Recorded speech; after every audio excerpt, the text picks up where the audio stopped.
Here we go. So I'm so excited to see everyone on here tonight, and I look forward to learning more about the Spangenberg house this evening. Here at the History Center of Olmsted County, we invite people to gather, socially distant of course, and explore and examine our past as we educate ourselves about the stories of Olmsted County and southeastern Minnesota. We are so excited that you have decided to join us tonight as we take a look at one of these stories. Tonight, we're going to have a presentation from Diane Trout-Ortel on the Spangenberg house, a 19th century farmstead built by German immigrants, similar to our very own George Stoppel farmstead. After her presentation, we will have about 15 minutes for questions from the audience. During the presentation, feel free to drop any questions that you may have in the chat, and we will try to answer as many of them as we can. But before we can get started, I just want to go over a couple of logistical things. For tonight, we're going to ask that everyone remain muted so that we can all listen to our speaker. Like I said, if you have any questions, drop them in the chat and we will do our best to answer as many of them as we can. So you should be able to find the chat either at the top of your screen or at the bottom, and you can just type in your questions and we will see them. We may also drop some links in the chat throughout the night, so make sure that you keep an eye on it.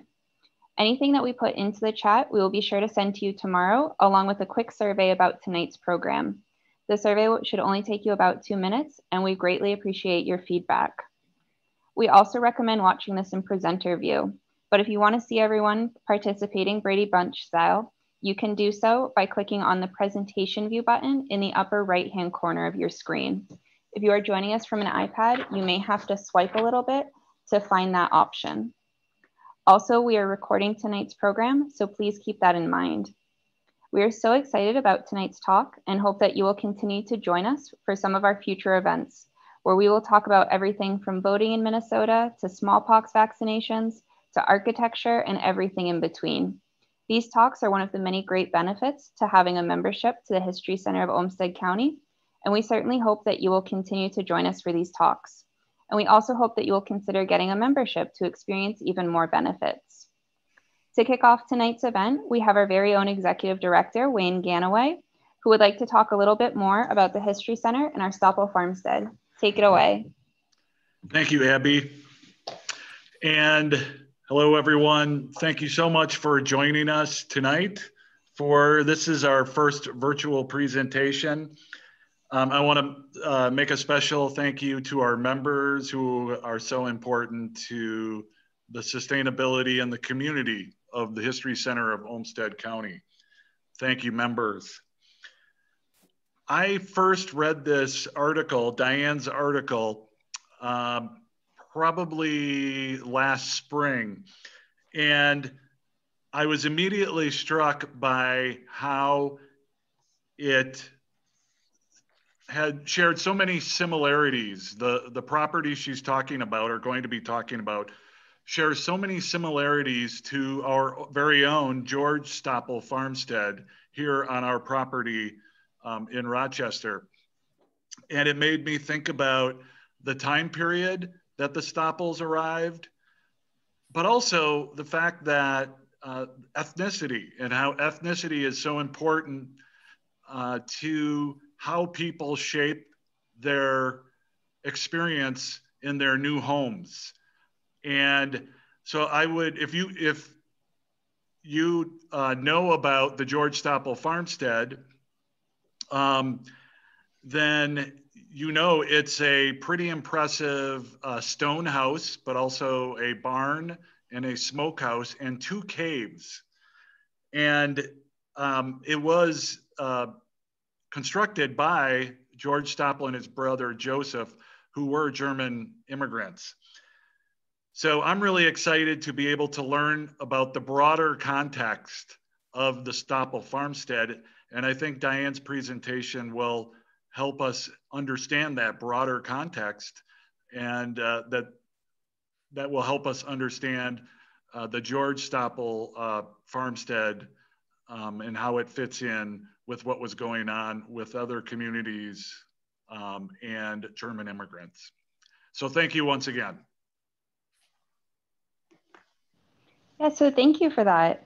Tonight we are joined by Diane Trout-Ortel, who is an architect who has lived and worked in the Twin Cities for the past 40 years. She is intimately acquainted with the historic Frederick Spangenberg Farmstead in St. Paul, where she has lived since 1998.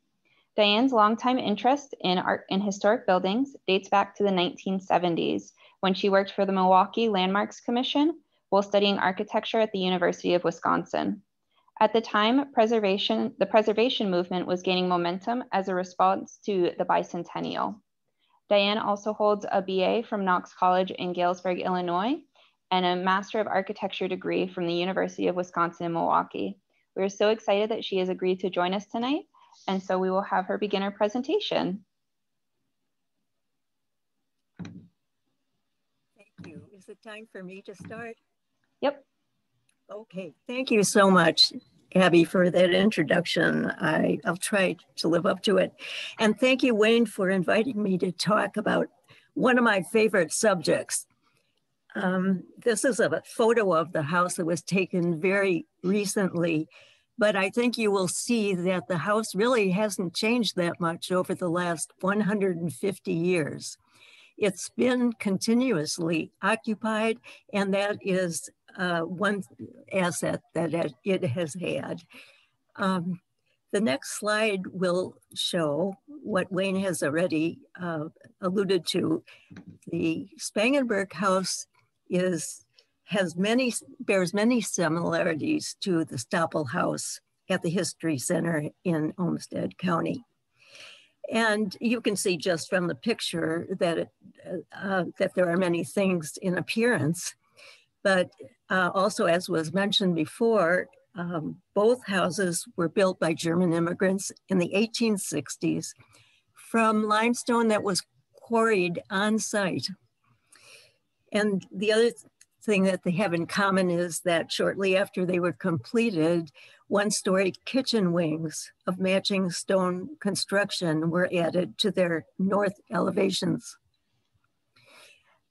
Although they are similar in many ways, the stories behind the houses and also the men who built them are, somewhat different. And I'll be telling the story of the Spangenberg house, but before I start, I want to credit the Minnesota Historical Society with all the black and white photos that I'll be showing.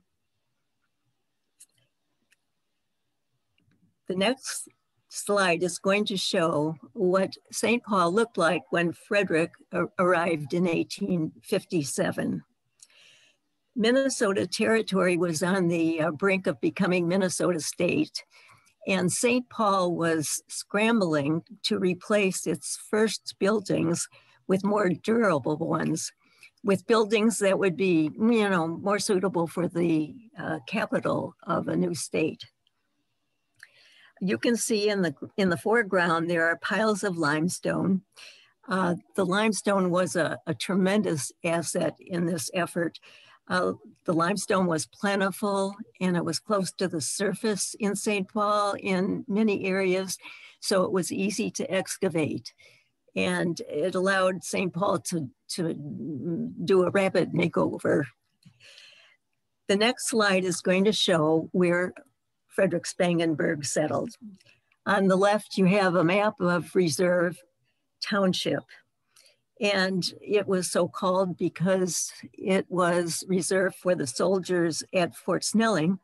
And in the lower left-hand corner, you can see that Fort Snelling was just across the river. Frederick found employment on a farm in Reserve Township that was owned by Friedrich Rudolph Knapheide, who was one of the first settlers of Reserve Township.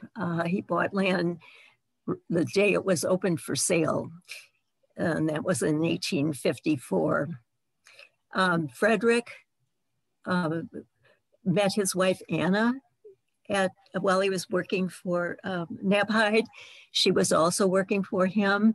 And they married shortly and began to purchase acreage from their employer. So eventually, or actually rather soon, they had a farm of their own. And the arrow points to where they would eventually build their permanent house. In the upper right-hand corner, there's a map that shows the relationship between the developing city of St. Paul and that's the large dot, and the Spangenberg and Knapheide farms, the small dot. So soon, because of that relationship, Reserve Township was beginning to play an important role in supplying St. Paul with food. And that, of course, helped Knapheide and Spangenberg become prosperous farmers. So by 1867, Frederick and his wife Anna had purchased 80 acres from Knapheide. Well, next slide, please. This is a close-up of their property. The farm was divided into two parcels. You see lot 2 and lot 3 are marked Spangenberg. Knapheide held on to a strip of land that presumably allowed him access to the river, which was important in those days. People cut ice to keep their food cool in the summertime. And they stored the ice in their cellars to keep it until the warmer months. So another interesting thing about this map is that Spangenberg also had a 1-acre strip, that skinny little alley that leads from the upper right-hand corner of his farm to the nearest road, because of course it was important for him to be guaranteed access to the city with his dairy products. The 2 squares in the upper corner of lot 2 show the Spangenberg Farmstead. The house was built of limestone quarried on the nearby banks of the Mississippi River, which really was part of the farm. It took 3 long years to build the house. The limestone was quarried, then loaded on stone boats, and the stone boats were pulled, about a half a mile to the building site. Probably most of this took place in the winter, when it would have been easier for the stone boat to be dragged, because it's more or less a sled. While this was under construction, Anna and Frederick lived in a 2-story wood frame building that they built on the site, and that was later repurposed for farm equipment. Next slide, please. This is a photo of the Spangenbergs about the time that the house was finished in 1868. They had 8 children in this house, and they had 3 daughters and 5 sons. Next slide, please. So let's look at the house that Frederick built. You've already seen this picture, and it shows the front and the south side of the house, and this is where the best stonework is. I think that's because it was the most visible, and well, who knows, maybe they started with these 2 elevations. But anyway, lots of the stones are rather large blocks of yellow limestone, and there's a lot of rubble in between. The other 2 sides of the house are mostly rubble. So, but less attention was paid to them. There are so many things to notice about the Spangenberg house. It has the end chimneys like the Stoppel house had in the beginning. It has the same, the window detailing is the same. Above the windows are dressed limestone lintels, and below are projecting limestone sills. And Frederick would have had to purchase these, but everything else that he used to construct his farm, his house, he got right on the farm. There was plenty of wood for the wood shingles and the columns and beams. And there was plenty of stone at the nearby riverbank. I think we can go on to the next slide. There are so many things to say about this, but I want to make sure to cover things. This is the other side of the house. And here you can clearly see the one-story kitchen that was added soon after the main two-story house was built. And it's similar in construction. There are small differences. And I might point out that the door that you see in the foreground there faced the barn. And this would have been the back door of the house. And everybody would have entered through the kitchen, washed up, and gone on to the dining room. Off to the left of the house, you see a little outbuilding, and inside of that was the well and pump. So that was the source of their fresh water. And of course it had to be convenient to the kitchen. I think we're going to look at the next slide now because it's the same view, but a closer up. And I wanted to point out some things that we see in this picture. Obviously keeping warm during the winter was a major challenge. And there were stoves on either side of the house and where the chimneys were. And these would have been kept going all day long in the winter as the only source of heat. Then, of course, the kitchen had a stove too for cooking and heating. Notice the ladder.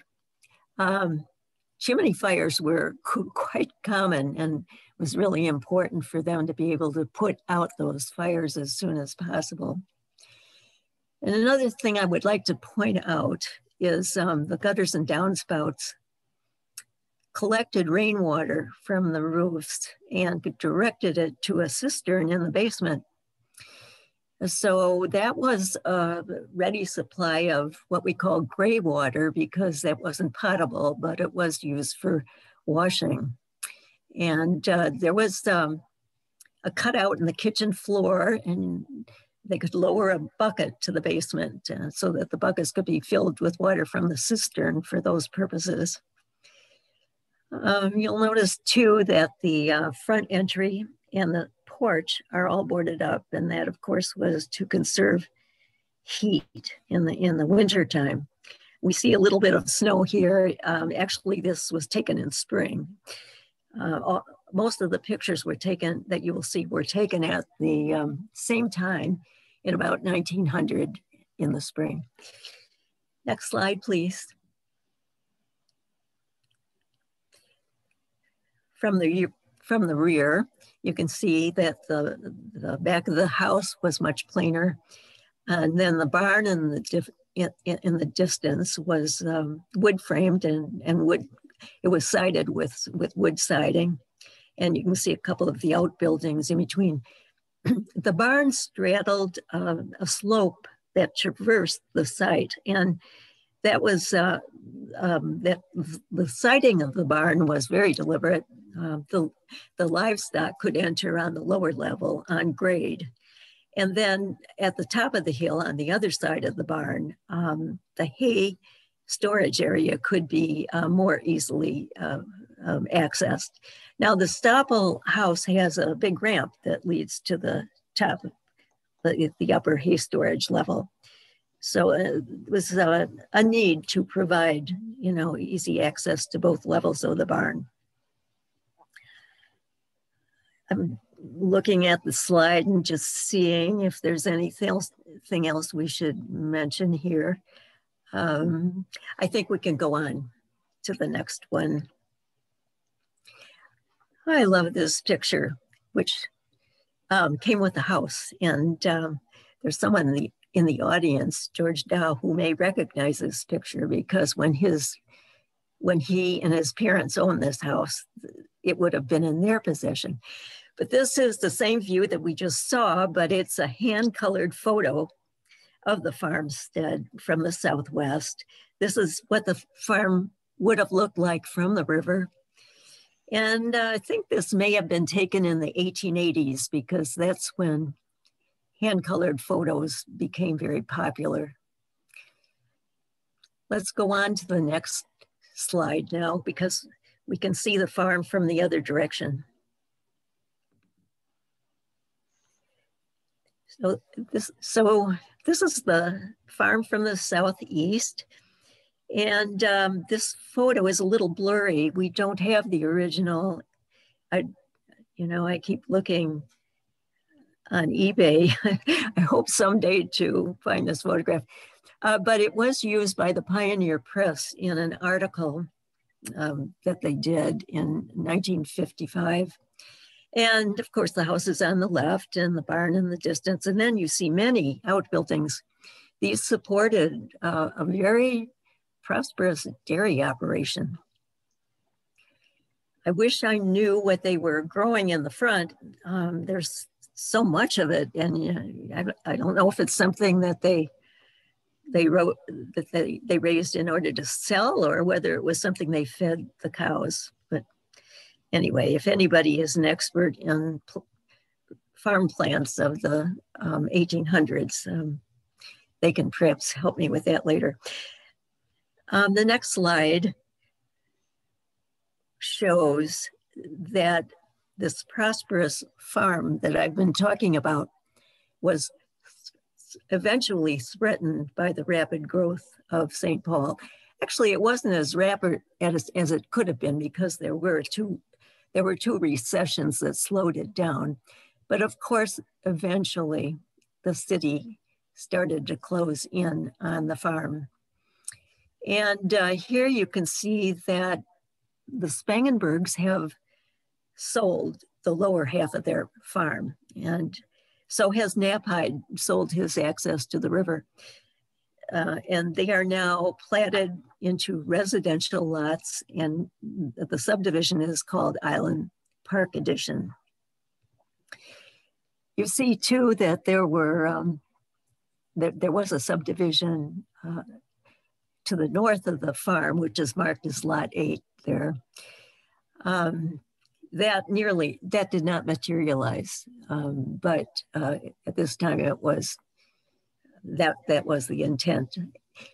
I would like to call attention to a road that's being sketched in next to both subdivisions. This was on the drawing boards at the time. It of course became Mississippi River Boulevard. And it was a park plan, a linear park along the river that was of serious concern to the Spangenbergs, because if it were executed, it would cut off their farm from the river. And you notice they have not forfeited any land for this project like some other owners. And I believe that they did fight this for a while because it would have such a serious impact on their lives. Next. Here's a portrait of Frederick and Anna, taken about 1900. And by 1907, when Frederick died, I'm sure he knew that the farm's days were numbered. His wife lived another 5 years. She inherited the farm, but she turned around and deeded it to her two youngest sons. They are the ones that remained back on the farm and carried it on in the later years. Next slide, please. Now, by 1916, this plat map shows that St. Paul is really beginning to close in on the farm. And we see that Mississippi River Boulevard is complete. I mean, it was a dirt road at that time, but by this time, the Spangenberg farm had automobile traffic going past its cow pasture. We have development to the north, development to the south. And those two small farms that you see off to the east were about to be developed at this time. And when the Stork farm, the upper of the two little farms, was sold and about to be subdivided, Fred Spangenberg fought it. And there are, you know, there's I can tell by reading the deed that, and other resources that I've checked, that he put up a fight for a while, but of course he lost that one. So Fred and August really could not hold on to the farm much longer. And in 1918, they sold the farm except for 5 lots that included the house, the barn, and the outbuildings. Next slide, please.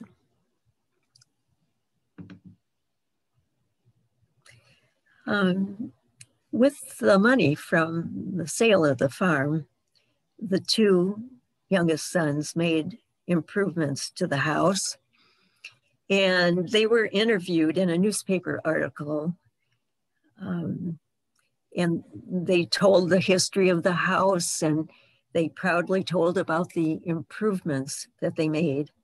That's not a good image, so let's go on to the next, which is better, the same view of the house. You can see that by now there's a fashionable vestibule, and that was a very typical improvement that was made to old houses at this particular time. Yeah, the classical revival style was popular, and it dressed up the house quite a bit. The kitchen wing is now a sitting room. So the doors are gone. They've been replaced with windows. And the back door that used to face the barn is now on the back of the house. But the house itself, you know, the rest of it is pretty much the same. They just probably, you know, well, of course, there's a new roof, and they probably did some tuck pointing and so on, painting. But on the interior, that's where more changes were made. A bedroom on the first floor became the kitchen, and a bedroom on the second floor became a bathroom. And the plank floors were covered with hardwood floors, and the walls got lath and plaster and millwork trim. So, and the fireplace, where this kitchen stove was, a fireplace was added. I think we can go on to the next slide now. This photo is from the 1960s. The house stayed in the family until the 1970s. And at this particular time, the Frederick Spangenberg's granddaughter was living in the house with her husband, Hobart Yates. So Gertrude and Hobart Yates took very good care of the house, which they loved. And as a matter of fact, I know that everyone who has ever lived in this house has loved it. Hobart died, and Gertrude Yates couldn't manage it by herself. So she sold it to the Dows in 1972, I believe. And they also took good care of the house. And they had it until the 1990s when my husband, Jeff Ortel, and I bought it. But I hope you can see that all through the years, it really didn't change that much. And it's a joy, I will tell you that. Let's look at the next slide. I did want to talk about the other Spangenberg house.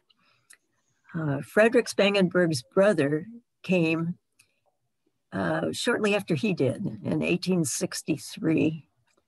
And he worked for Knapheide as well and saved his money and bought a property in what is now Woodbury. And here's the house that Frederick helped him build. And it too took a long time to build. They quarried limestone on Frederick's property and loaded it on stone boats and hauled it 15 miles to the building site. And it took 3 years, or actually, I'm not sure, it took a long time to build too.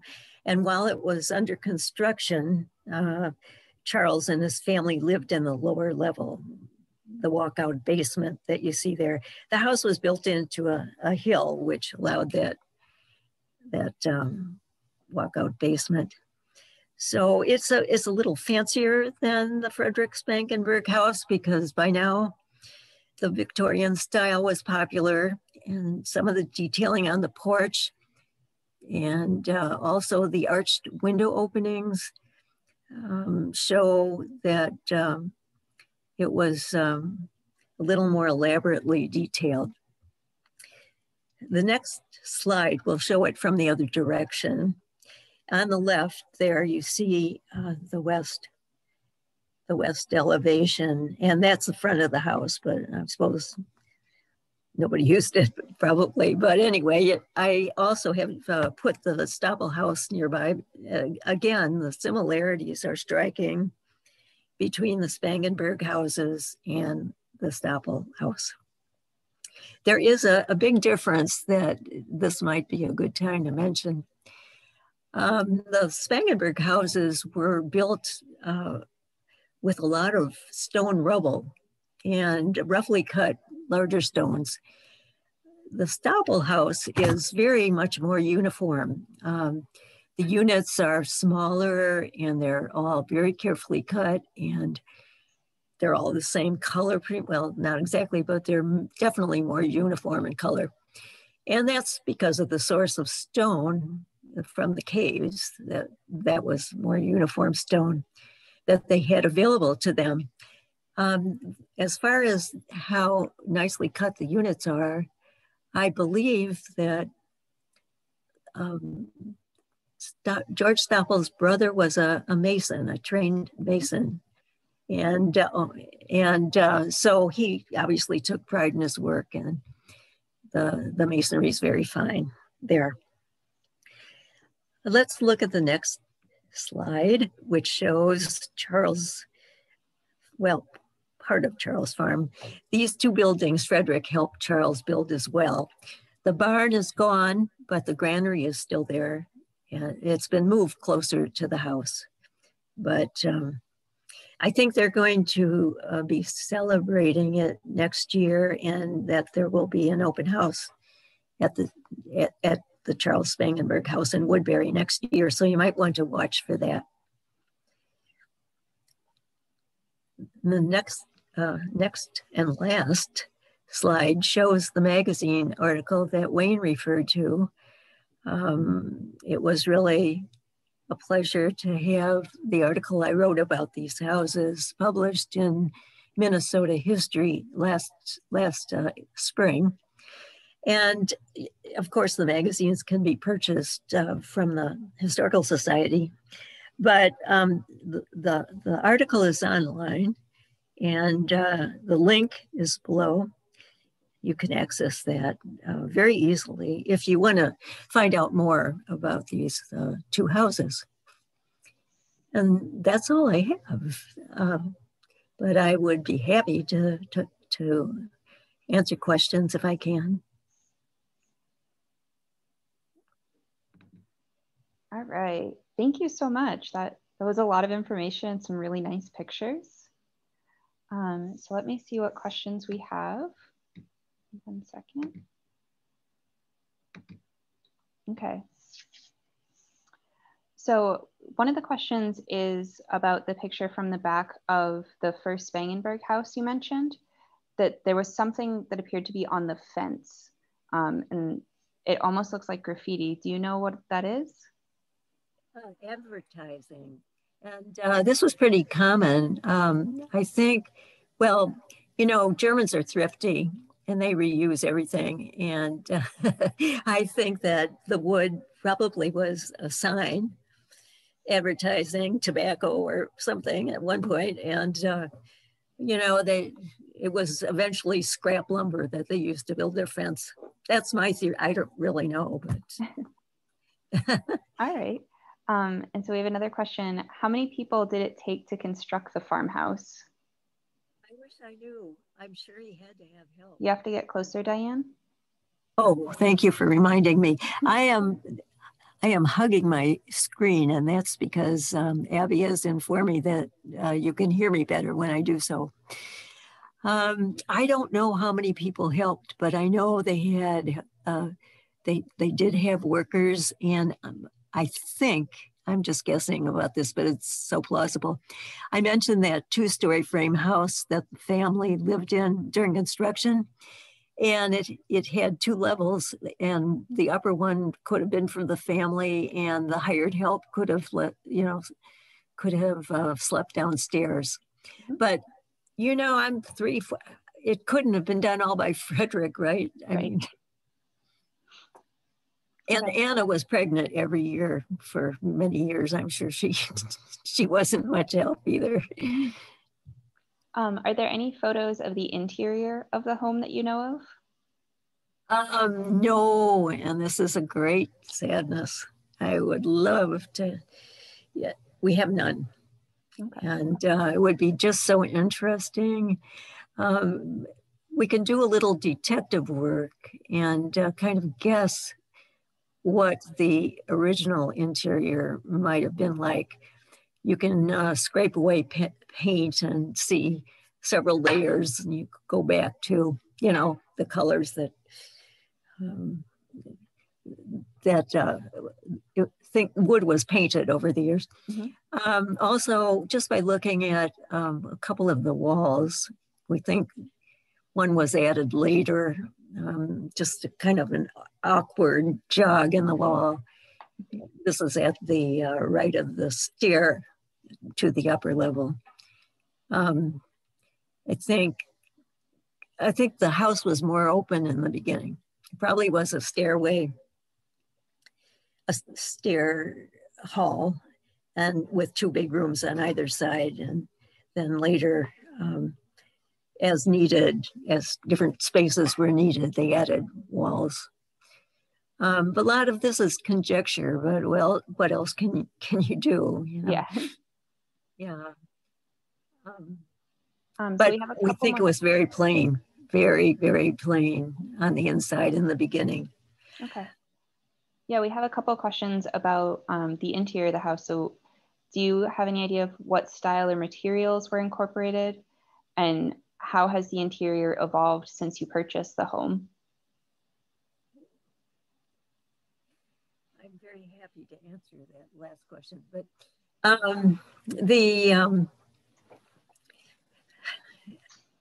I don't think you could say there was any style to the interior. It was just very practical. And even when the sons invested the sale of the farm money into it, it still was quite straightforward.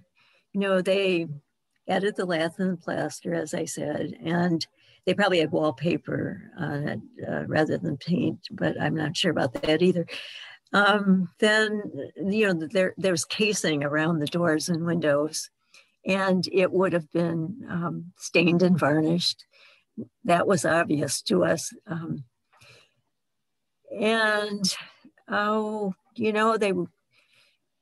The interior of the house has these wonderful windows because the walls were so thick. And I neglected to mention that earlier, but the stone walls are nearly 2 feet thick. So at every window, you have this wonderful deep ledge. It's just a very, very, a thing that makes the interior quite unusual. Mm-hmm. But as far as what we did, let me back up a little bit. In the 50s, painting stained woodwork was very popular. And Gertrude Yates, the granddaughter of the builder of the house, painted everything. And at the time, there was this sort of sage green that was popular.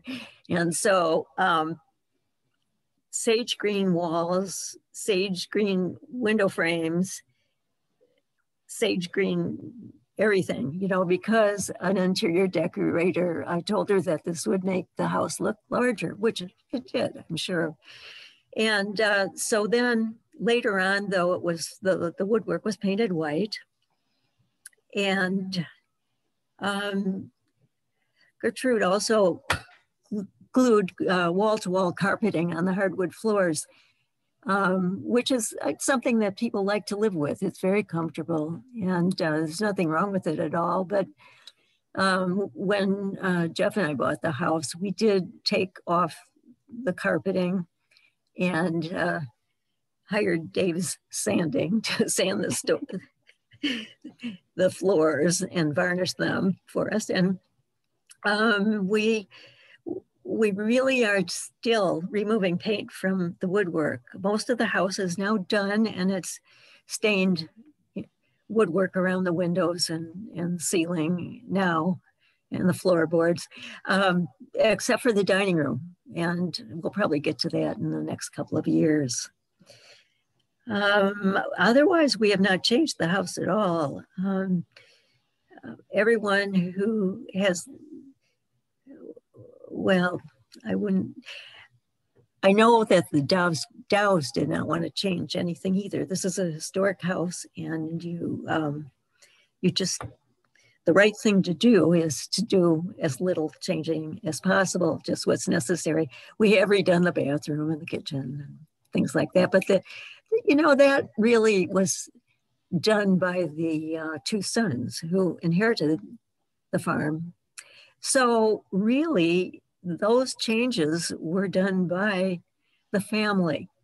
Mm-hmm. And whenever something is restored, it's necessary to pick a time period and faithfully do everything you do then restores the house back to that time period.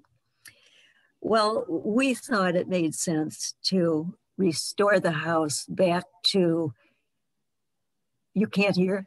No, I can hear you. Oh, good. Yeah. We thought it made sense to restore the house back to the late 20s after it had been remodeled by the Spangenberg boys. Mm-hmm. And after all, we want a bathroom and we want a kitchen. Yeah. So that was a good time. It was convenient to pick that. There was another reason, though. We moved from Minneapolis, where we had a bungalow, an arts and crafts bungalow, and all our furniture was from the early 1900s. Mm-hmm. So it also went with the restoration. I mean, it all made sense. Yep. Did I answer the questions? You did. Yeah. Okay.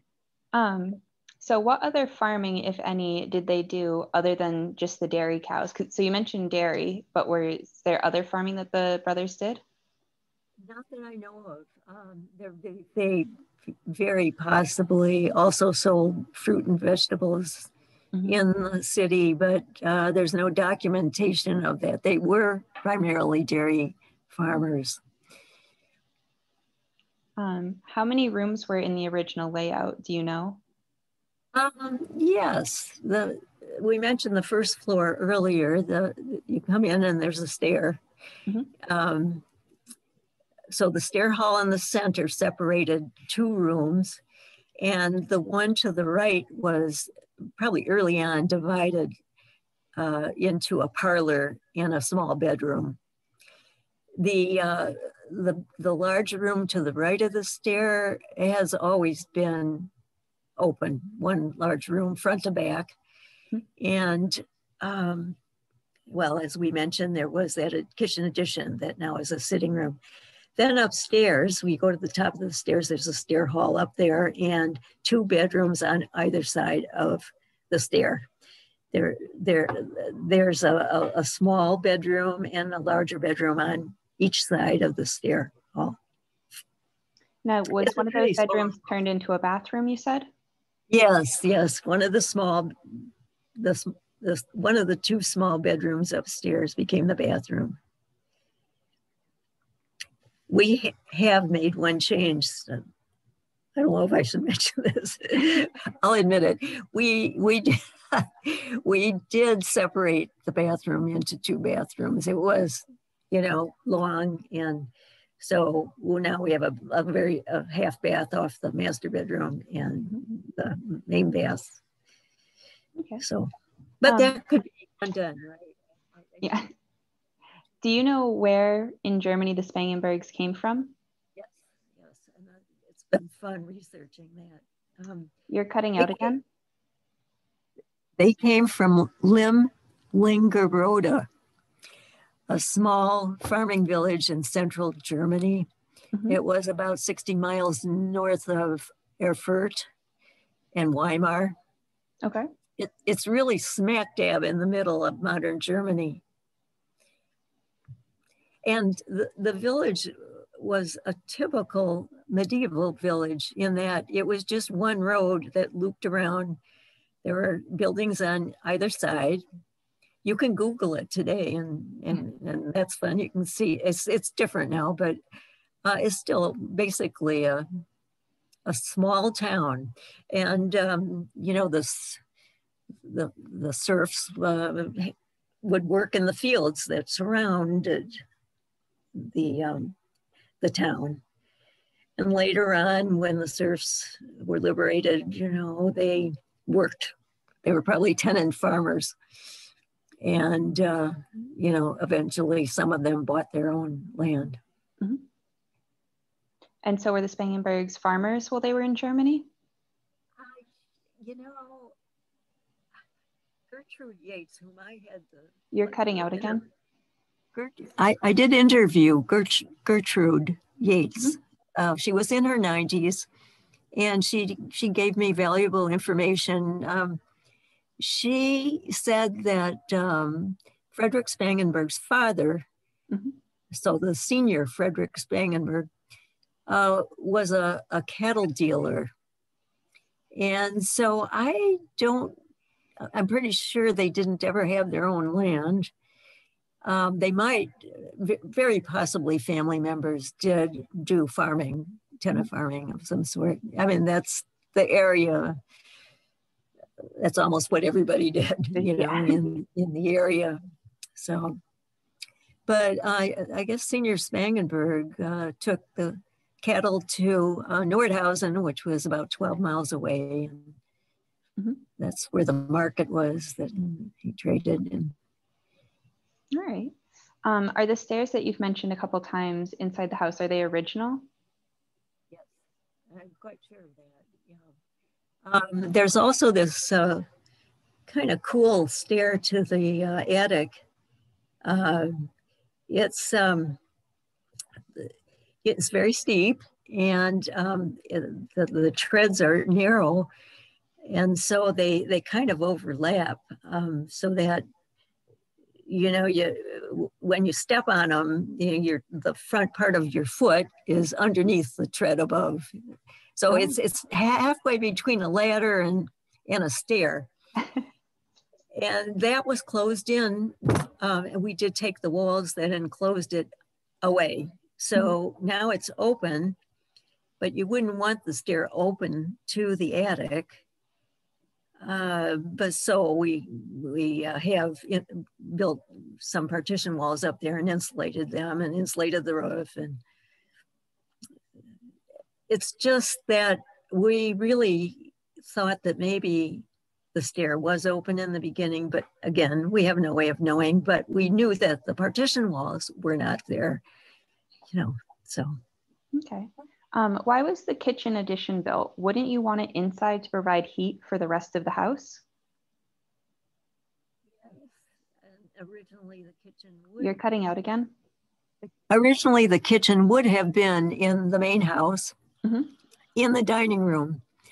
But farms, there's a lot of cooking that goes on in a farm. And so Probably more space was needed, but it also was such a common pattern that there had to be good reasons for it.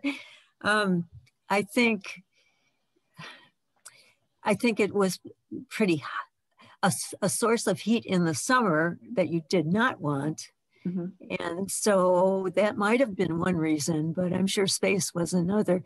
I think someone else might have ideas about that, and maybe we can open this up later. Someone else might have additional ideas about that. Mm-hmm. It happens so often. I mean, it's just such a typical addition to an early farmhouse. Yeah. So the next question is, I believe, about what the house looks like now. So are plank floors exposed, or is it hardwood as far as flooring? No, the hardwood floor was put in by the bachelor sons, and we uncovered the hardwood floors, and they are throughout the whole first. Oh, there's we do have hardwood in the kitchen too. It's maple flooring though, instead of oak. Okay. And what about the windows? Do you still have the original windows, glazing, and sills? We have, I think, the windows that were put on the ground floor, the windows that were put in the late 20s when the house was redone by the family. Upstairs, I think the double hung windows, they're 6/6, by the way, 6/6 windows. I think they might have been redone in the 50s, but there is one window on the second story that I'm sure is original to the house, because it has it has real old, you can tell the glass is the kind from the 1800s. And that window is not very useful at this point because it was half cut off by the kitchen addition. Mm-hmm. And, it's there. Yeah. But I'm glad it's there because we can see the glass that they would have had, mm-hmm. in the beginning. Does it have all the fun like bubbles and whirls in the glass? It's kind of gray, and it's got imperfections in it. Mm-hmm. It doesn't really have a pattern. It's just modeled. It's uneven glass. Okay. Overall, very unuseful as a window. Yeah. Well, you can see through it, but it's just cloudy. But it's half cut off by the roof on the addition mm-hmm. kitchen. That was the kitchen addition. I don't think they planned ahead in that case, Yeah.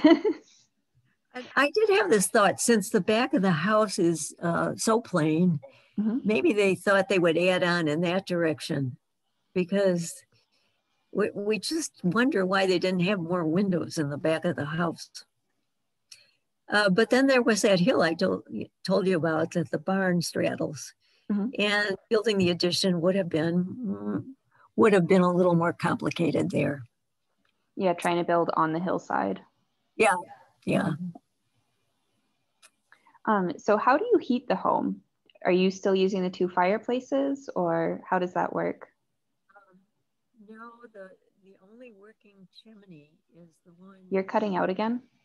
The only working chimney, well, not sure. We have a boiler downstairs, and it serves the radiators that I'm sure were put in the late 20s by the family. And there's a fireplace in the sitting room that used to be the kitchen. That isn't a very good source of heat, I can tell you, but it's nice to have, mm-hmm. And it is a wood burning fireplace, yeah.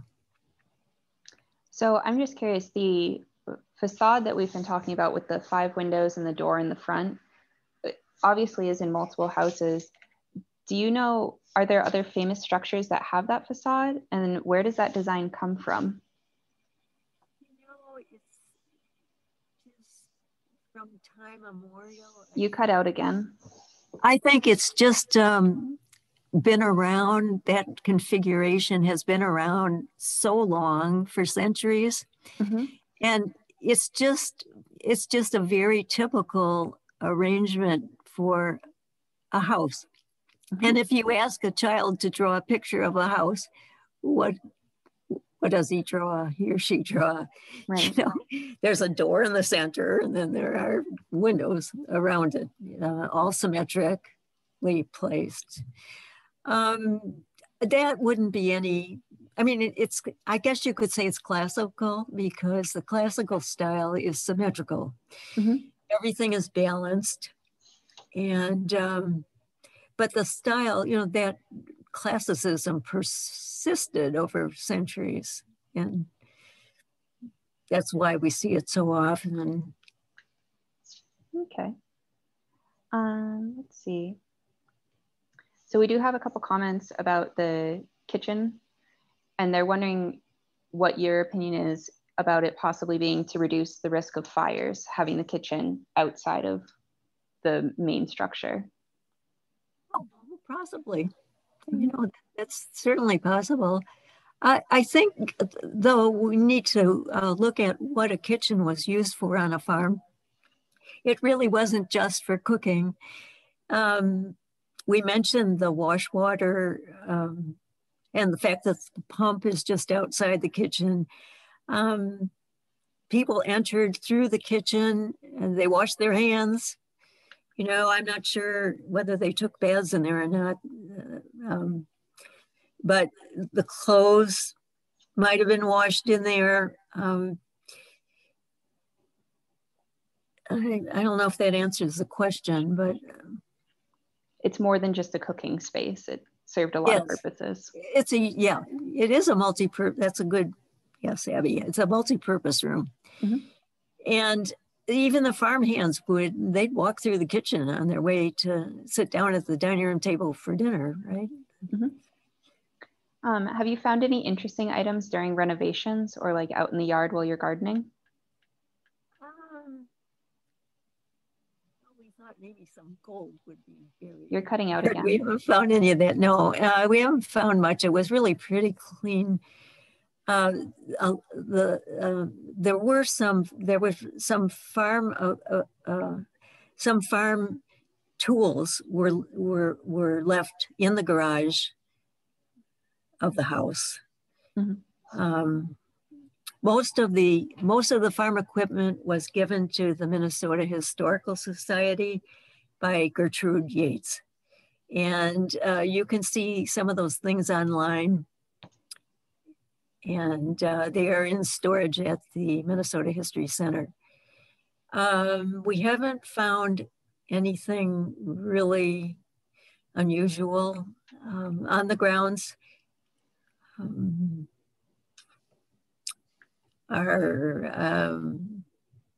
it has been gone over rather easily. Rather thoroughly, I should say.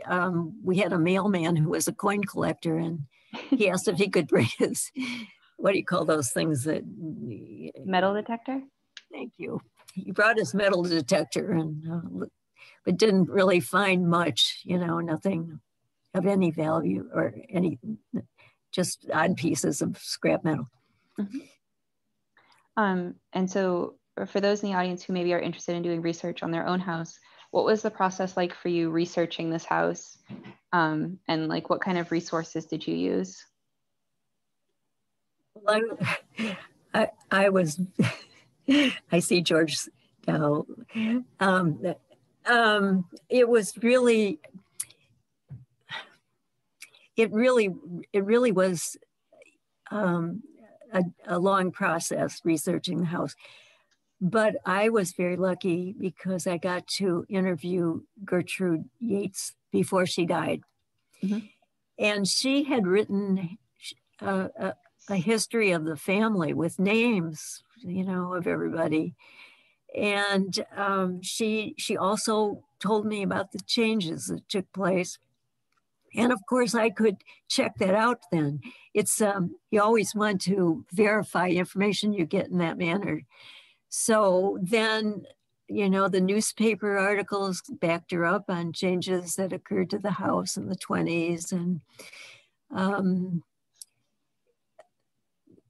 I mainly had the interviews with Gertrude and the newspaper articles, of which there were 3 good articles. The house always has been interesting to the public, and St. Paul newspapers have covered it. So I used the ship's lists to find out when Frederick came to America, and when Charles later came, and when the rest of the family came.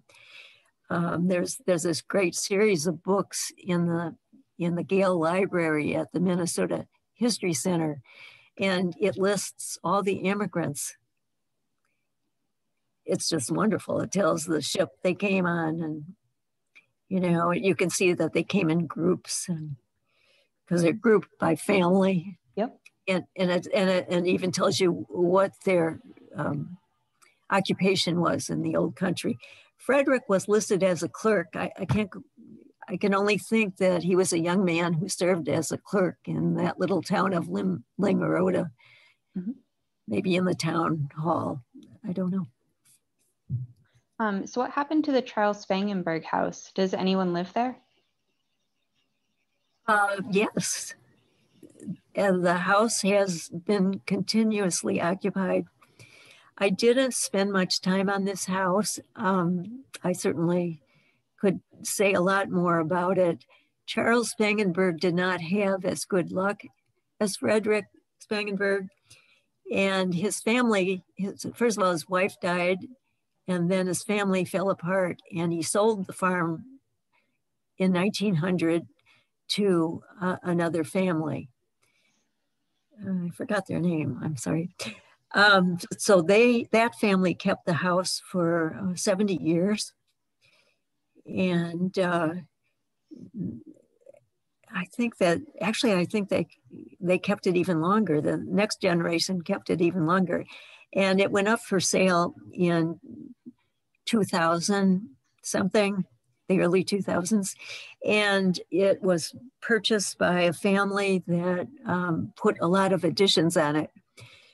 But the house still has integrity because it's so clearly by its, the massing of the main portion of the house and the stone.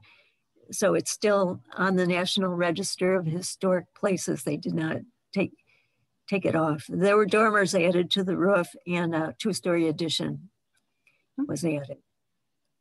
And those were the main changes that the current family made to the house. All right. Let's see. I don't see any. I think we've answered all the questions in the chat. If anyone has any last minute questions they want to get in, feel free to add them and we'll try to get to them. You mentioned earlier that your interior windowsills are really thick, and that's because the walls are really thick. Why is that? Like, wouldn't it have been harder to move such large stones to make really thick walls? Good question. The walls are made of several layers with widths of stone.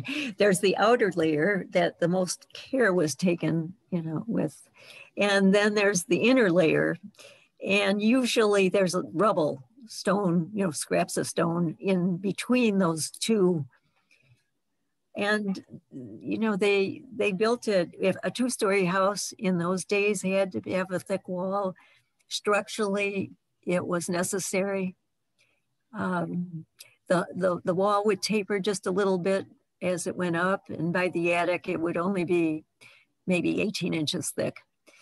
I guess, it was old world construction. That's what the Germans knew. That's what they did. But the Irish did the same thing.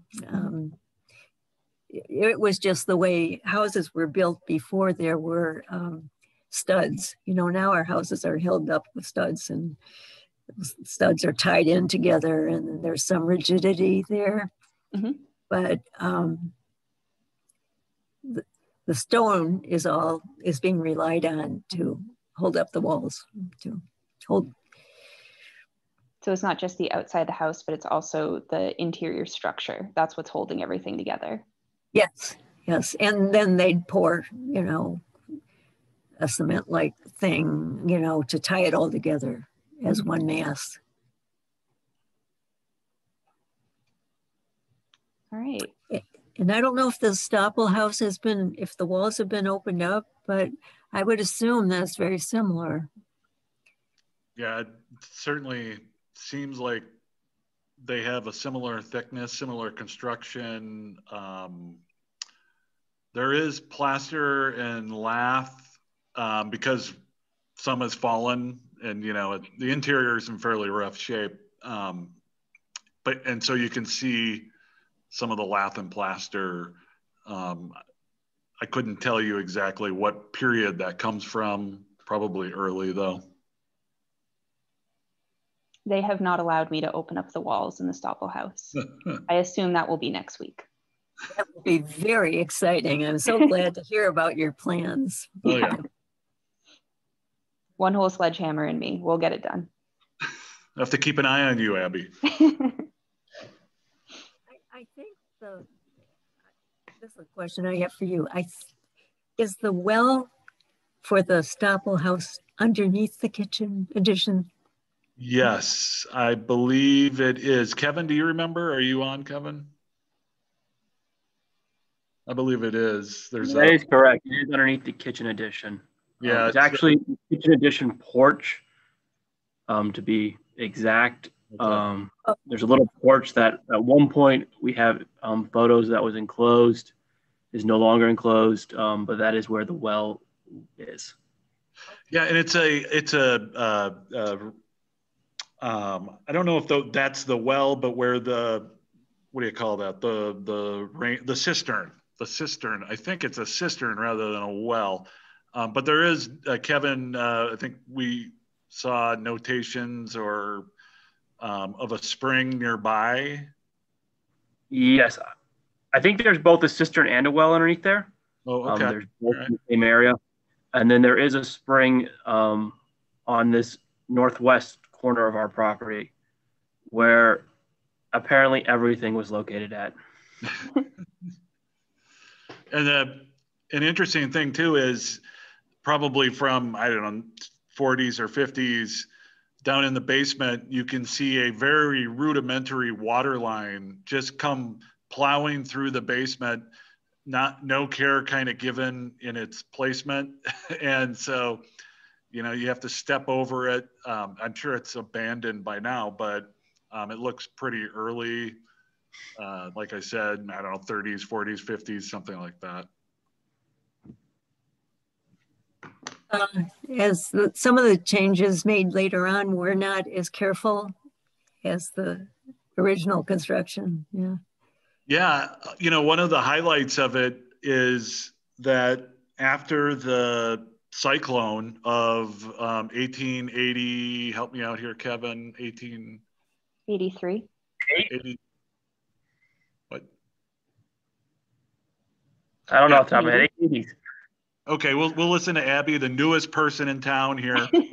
But anyway, it tore off the original roof, I believe. But they built an addition, and the addition actually captures part of and sealed or protected from the weather a portion of the original roof, which is really cool. So you go up in the attic and you can see that, which is always a fun sort of vestige of the original construction. We have someone from the chat agreeing with me that it was 1883. Thank you. So it looks like we don't have any more questions. Diane, do you have any questions for us? Well, Abby, I would just wonder if... You're cutting out again? I wonder if we could ask George Dow if he would like to say anything. George Dow he lived in the Spangenberg house in St. Paul. He grew up in it, and I think it'd be great to give him a chance to talk about whether he liked it or not. Sure, I'd be happy to. And my sister Liz can unmute as well. Uh, they bought the home in 1972 when I was a senior in high school. And Liz, I think you were already out of the home and in college at that time, but I think you had it 1992 or something like that is how long they stayed in the house, roughly. If I said that, I was wrong. 1998. Oh, 98. Okay, so quite Yeah. a while. They really did love the home.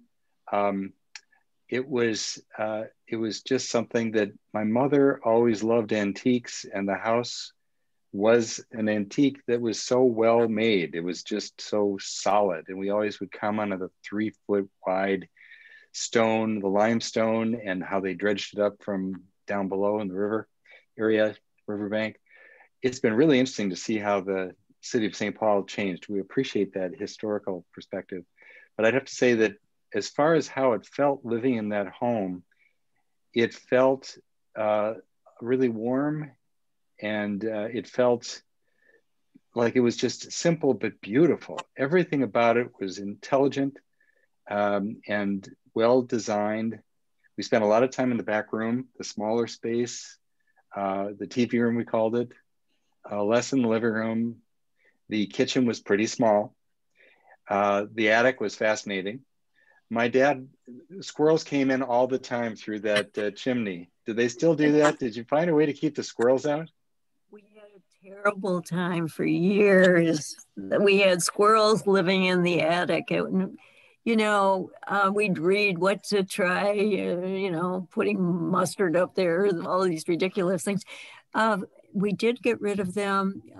My husband cut down all the trees that came near the roof, and they can't fly. So good call. That solved the problem. We lost a few nice tree limbs, but it was worth it. Yeah. So Liz, you want to jump in and give your perspective? Sure. Okay. I would say, am I? Yeah. Yeah, you're on. Yeah. All right.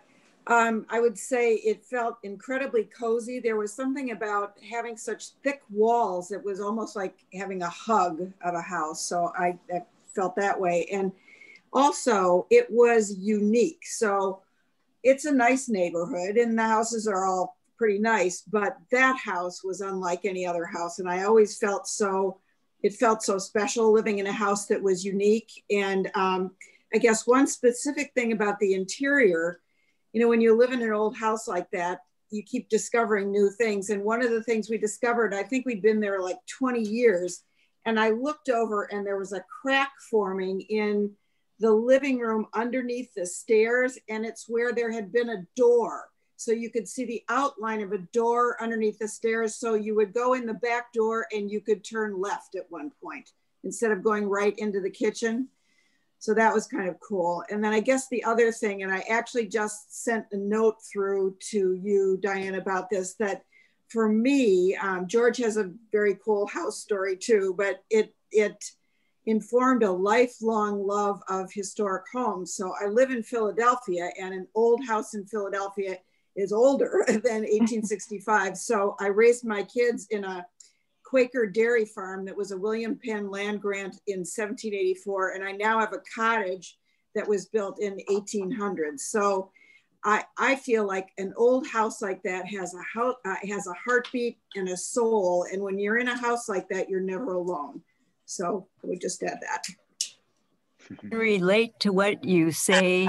I felt different when I moved into it. There was just something about it.